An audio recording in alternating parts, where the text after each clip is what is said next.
Keputusan Presiden Vladimir Putin yang diumumkan tanggal 21 Februari tahun 2022 malam tersebut menggenapi prediksi sejumlah pengamat politik yang menyebut Putin terobsesi menghidupkan kembali kejayaan Uni Soviet yang runtuh 1991.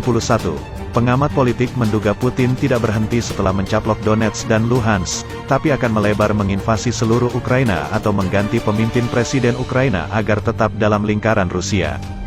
Banyak laporan lain juga mencatatkan rekor yang sama, seperti laporan We Are Demit yang mengatakan, data Angkatan Udara yang dikumpulkan melalui laporan pilot dan sumber intelijen lainnya untuk angka 4.000 rudal.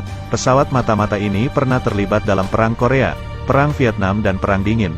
Ribuan rudal musuh yang tak bisa menyentuhnya kala itu termasuk misil Korea Utara, Vietnam Kubu Komunis, dan Uni Soviet.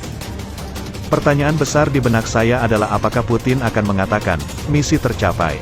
Saya telah melindungi kerabat etnis saya di Donbas, atau apakah ini langkah pertama dalam apa yang kemungkinan akan menjadi invasi Rusia ke seluruh negara itu, ujar Charles Kupchan kepada Al Jazeera. Namun memperhatikan bahwa pidato Presiden Rusia saat mengumumkan pencaplokan Donetsk dan Luhansk, Rusia dan Ukraina adalah satu dan sama, Charles Kupchan mengatakan khawatir tentang hari-hari mendatang.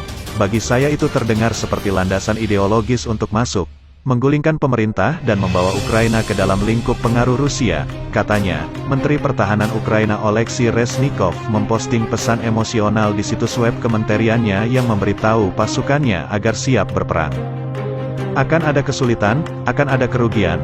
Kami harus menahan rasa sakit, mengatasi ketakutan dan keputusasaan, kata Reznikov. Tapi dia juga menjanjikan kemenangan tertentu.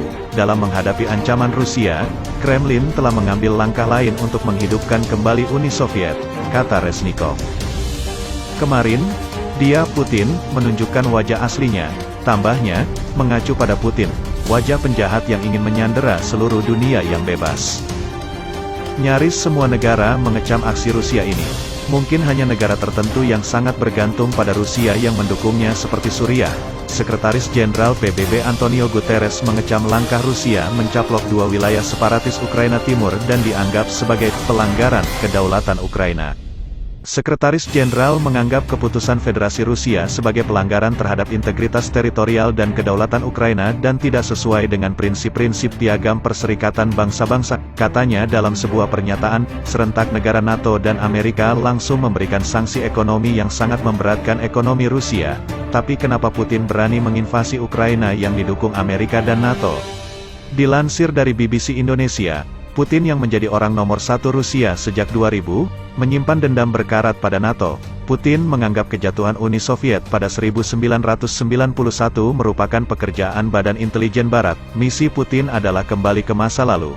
Dia ingin membalas apa yang dinamakannya sebagai bencana geopolitik terbesar abad ke-20, jatuhnya USSR, ujar pengamat politik Valery Solovey.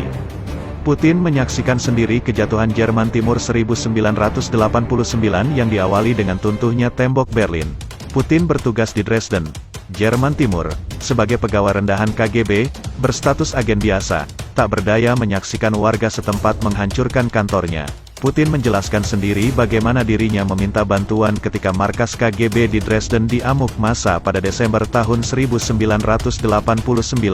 Namun Moskow, di bawah Mikhail Gorbachev, terdiam.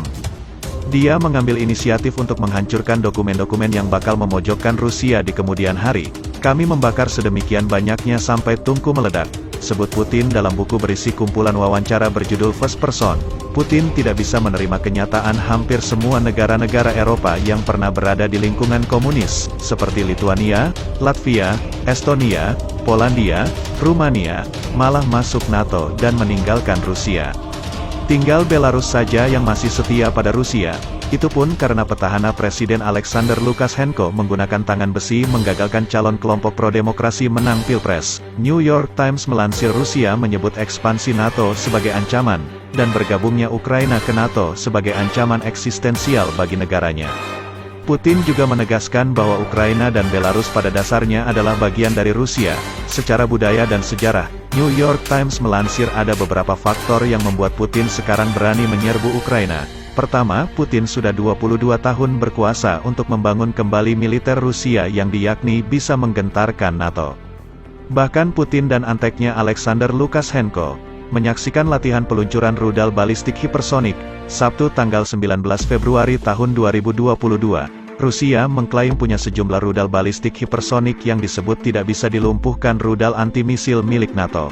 Menurut The National Interest, senjata hipersonik Rusia adalah 3M22 Zircon, juga dikenal sebagai Zircon, rudal jelajah hipersonik anti-kapal yang mampu mencapai kecepatan lebih dari Mach 8 atau sekitar 9.800 km per jam.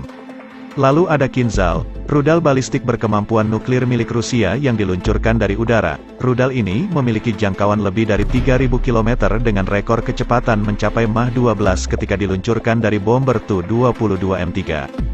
Ketiga adalah Avangard, Boost Glide Weapons Hypersonic dengan muatan Multiple Independent Targetable Reentry Vehicle. MIRV, senjata ini menggabungkan rudal balistik berkinerja tinggi dengan wahana peluncur nirawak. Dalam latihan peluncuran rudal balistik hipersonik, Sabtu tanggal 19 Februari tahun 2022, Rusia meluncurkan uji coba rudal hipersonik dan jelajah di target laut dan darat. Semua rudal mencapai target mereka, mengkonfirmasi tujuan kinerja mereka, kata Kremlin, menambahkan latihan termasuk pembom Tu-95 dan kapal selam. Putin dilaporkan memerintahkan latihan untuk dimulai. Sebelumnya, juru bicara Kremlin Dmitry Peskov mengacu pada kode peluncuran nuklir yang ada dalam tas hitam yang selalu dibawa Putin. Peluncuran uji seperti itu, tentu saja, tidak mungkin dilakukan tanpa kepala negara. Anda tahu tentang koper hitam yang terkenal dan kancing merahnya, kata Peskov. Dua rudal balistik diluncurkan, satu dari sebuah peluncuran di barat laut Rusia dan yang kedua dari kapal selam di Laut Barents, mengenai sasaran ribuan kilometer jauhnya di semenanjung timur jauh Kamchatka, kata Kremlin. Dalam rekaman yang ditayangkan oleh RIA, Kepala Staf Umum Valery Gerasimov mengatakan kepada Putin, tujuan utama dari latihan ini adalah untuk melatih tindakan pasukan ofensif strategis yang bertujuan untuk memberikan jaminan kekalahan musuh. Selain punya senjata supersonik yang hingga kini belum ada penangkalnya, kini Putin berusia 69 tahun dan mungkin mendekati senja karir politiknya. Aksi Putin juga dapat dikaitkan dengan kekalahan Presiden Donald J. Trump, yang sangat ramah kepadanya dan kerap meremehkan NATO. Kontras dengan kebijakan Presiden Joe Biden, yang berkomitmen pada NATO dan tidak mempercayai Kremlin. Bahkan Trump pernah menyebut NATO sudah usang dan tidak dibutuhkan. Mungkin juga Putin ingin memberi energi pada kaum nasionalis di dalam negeri dengan berfokus pada ancaman eksternal. Seperti yang dia lakukan di masa lalu, Putin telah membungkam tantangan domestik untuk otoritasnya. Tetapi tahun lalu, dengan kelesuan akibat pandemi, membuat kelompok-kelompok oposisi mengadakan beberapa protes anti-Putin terbesar dalam beberapa tahun. Selain faktor Trump, kepergian Kanselir Angela Merkel setelah 2 periode menjabat juga berpengaruh. Angela Merkel besar di Jerman Timur fasih berbahasa Rusia, dan telah mengembangkan hubungan kerja yang baik dengan Putin. Maklum Putin lama bertugas di Jerman Timur sebagai agen KGB dan pulang kampung setelah Jerman Timur bubar.